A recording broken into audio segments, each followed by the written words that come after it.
Yo, it's the SCLTT, and this list, I'm wanting to do top 10 horror sequels better than the original. This is my list, my opinion, my thoughts.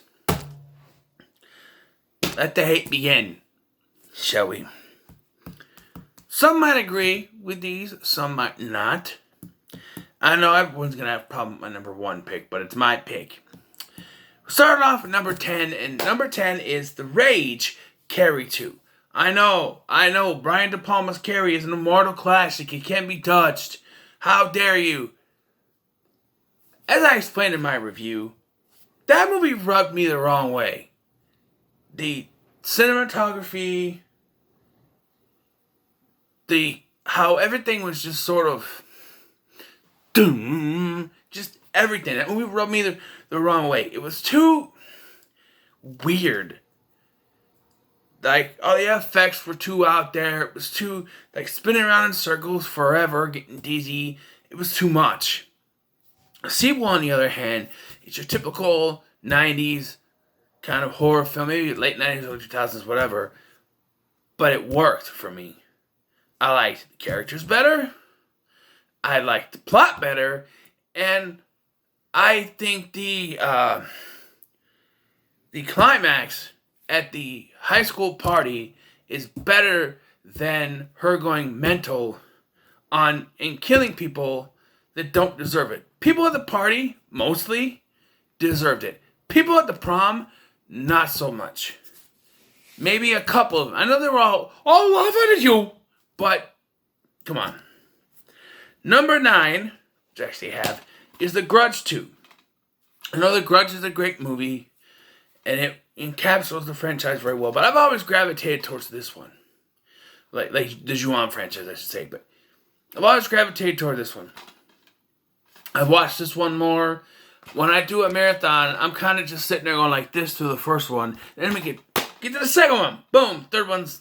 yeah, but yeah, this one is really good, so it's better, I think. I think that, maybe the jump things, I think, both of them do the non-linear. The first two do a non-linear thing. This one's easier to follow, I think, than the first one. It's still confusing to me.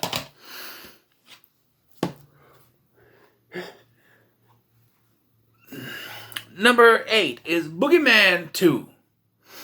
First Boogeyman with Barry Watson, that was a good film. I think they amped it up on this, especially the twist at the end, which, if you don't know, watch my review if you want to know. If you don't want to know, watch the movie first. Watch my... I'm not going to spoil it here, but the twist always, got me that first time. You got Tobin Bell, you got, some, a little bit better characters in the first one. There's more characters. There's more kills. I think the kills are better. I just think this one's overall a better film. Number 7 comes from the Evil Dead franchise. Hail to the Chief, baby. Army of Darkness. Absolutely. This is Ash. As it comes to the movies, this is Ash at his ashiest. This is his best. He is in the movies, and that's why this is the best, sequel. Better than the first, because the first one was sort of, it's low budget. It was a template of what would become forward, so much that they remade it in Evil Dead 2, essentially, because they didn't have the rights to it for some reason. And then you got this one. And this one is definitely better. You can say it's a standalone, whatever, but it's definitely better than the original. Hold on. Where's my pen? Where's the pen? Pen. Where the pen? Okay, well, I wrote it wrong. But the next one comes from the Paranormal Activity franchise. And my pick, because I can't choose March 1 because it's technically a spin-off, I picked Paranormal Activity 4. I know, people bash this one. Oh, it's the worst one. I could have picked 3, but that's technically a prequel.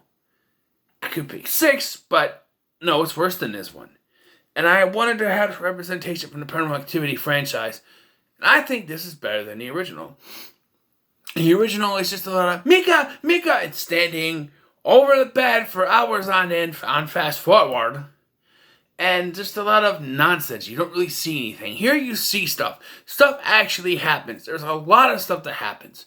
You get to the second one. The first one is basic. Not much happens. You hear a lot of stuff. You don't see a lot of stuff. Second one, a little bit more. Third one, a little bit more. By this one, you got a lot of stuff happening. And this is the only one that you can, besides Ghost Dimension, you can actually say is a sequel. It connects to the other one. So, yeah.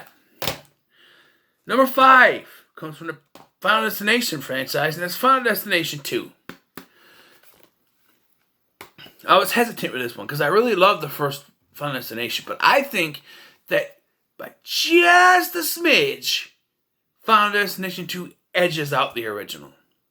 The kills are a little more out there. They're a little more creative.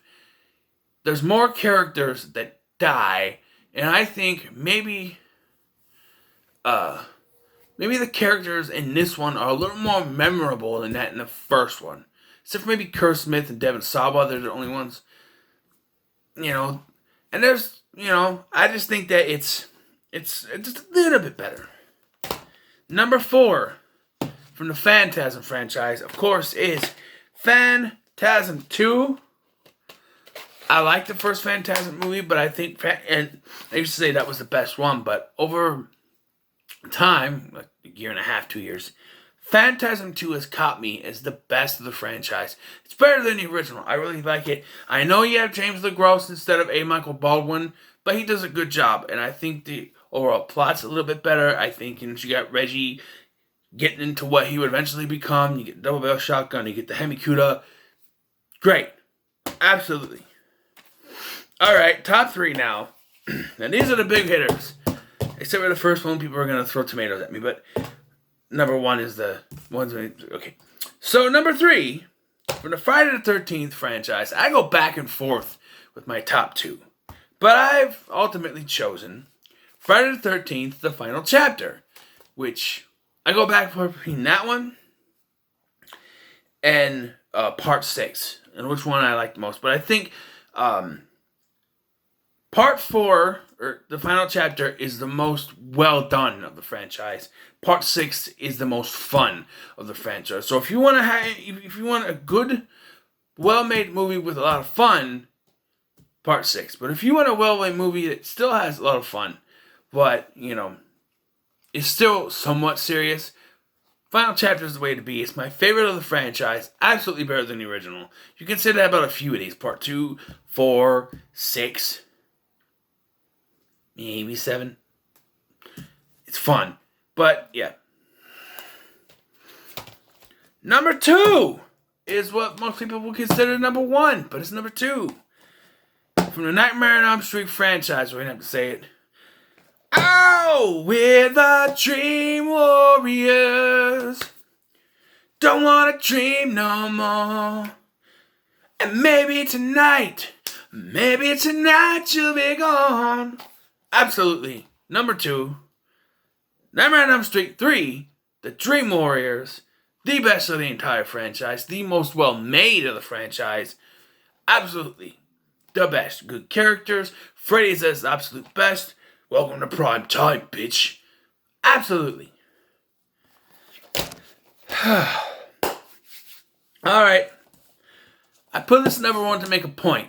Everybody hates on this movie. Everybody hates it because the first one is so well loved. It's a cult film. The first one is a cult film that sparked a bunch of copies that people say is the greatest found footage film ever made. The scariest found footage film ever made. And every time I watch it, I'm just like,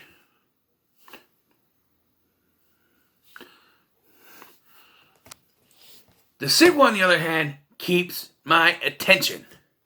And that is Book of Shadows, Blair Witch 2. Go ahead, boo me, throw tomatoes at my face, come with torches and pitchforks. I could put this anywhere on the list, to be honest, but I put it number 1 to make a point. Alright, because I want to talk about this. I never got the hype for the original film.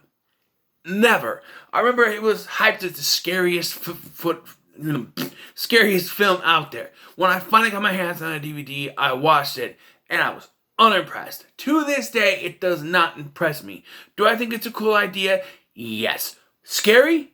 Fuck no. There's absolutely nothing, except for maybe the ending, that got me, shaking. I remember the first time I saw it, the ending was the thing that really got me. And still to this day, maybe a little bit. But other than that, the best thing about this film is I kicked that shit into the creek. That's it. With the map. I kicked that shit into the creek.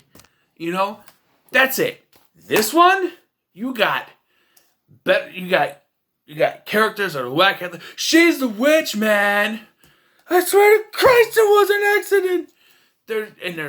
Yes, it's a jumble fuck. It's a clusterfuck. Because, the director had one vision, the studio had another, they mushed it together, we got this clusterfuck. But I had the most fun with it. Yes, Blair Witch, the 2016 Blair Witch is also pretty good, but I picked this one because it's more enjoyable. Alright? I enjoy this. I watch it more than the other two. Absolutely better than the original. Come at me. If you think I'm wrong, come on.